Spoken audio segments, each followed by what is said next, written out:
Hey guys, today I'm going to show you how to clear your gauges. Right now I'm just checking pressures on this machine, and I'm just using analog gauges for the visual effects, but this would work the same way for digital gauges as well. What you need is low loss fittings on your hoses, either seal right connections or ball valve fittings. Any type of low loss hoses would work. This method minimizes refrigerant loss.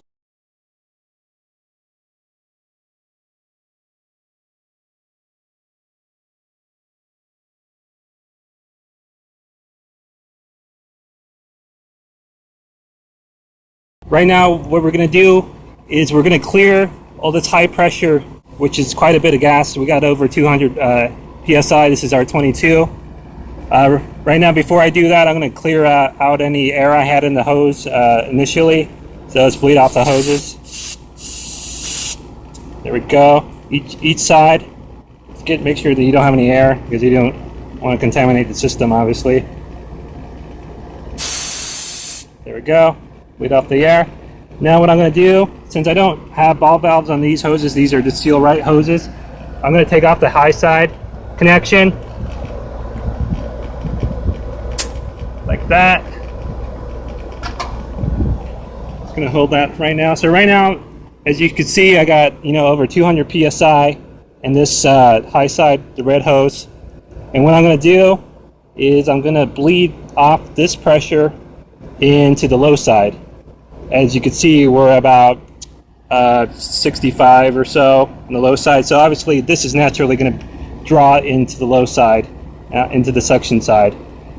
And so what we're going to do, we're going to open the high side like so. So we got this side open. And now what we're going to do is we're going to watch these, watch the low side and as well as the high side.